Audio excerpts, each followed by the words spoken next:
Hello guys! Welcome to my channel. So for today's video ay magluto tayo ng cabbage with vermicelli.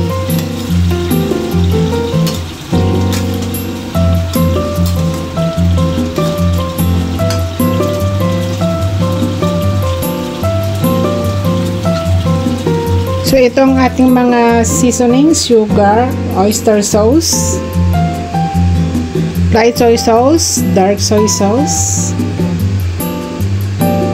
sesame oil, white pepper powder, and konting water. So mix well lang natin. So ilagay natin to after mailagay yung vermicelli. So ibabad natin yung vermicelli into hot water. Ayan, dalawa ginamit ko. And then, mag-fry tayo ng egg, scrambled egg. Ayan, kahit wala ng sahog na karne, basta may eggs. Pwede na yun. Masarap na siya, guys.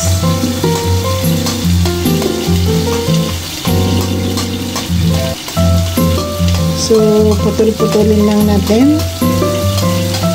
Ayan. So, iset aside natin, guys. At ilagay natin mamaya after maluto yung mga ibang kasangkapan.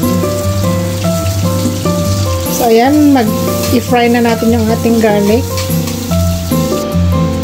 And then saka natin ilagay yung carrots and cabbage. So ayan, very simple and easy lang, guys.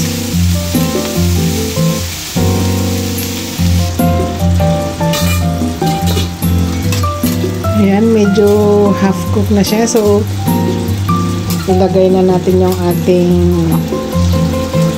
vermicelli noodles. Then, ilagay na rin natin ang ating seasonings. Ayan. So, nakatimpla na yan, guys. So, i-mix well na lang natin at lutuin hanggang ito ay kumambot yung noodles and cabbage.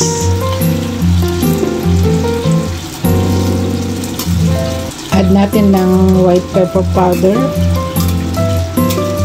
So ganyan lang yan kasimple, guys, pero masarap na siya.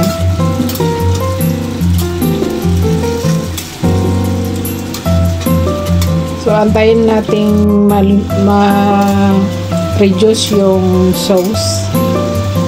Ayan, para kumapit ang lasa doon sa noodles. So, mayroon na tayong pagkain, guys. O ulam. Idagdag na natin yung eggs. So, ganun lang kasimple. Ayan. Kung walang karne, egg ang gamitin. So, pwede na yan.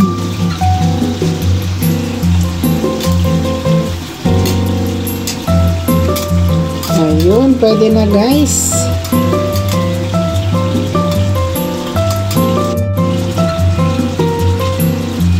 Ayun, so thanks for watching. See you in my next vlog. Please like and subscribe.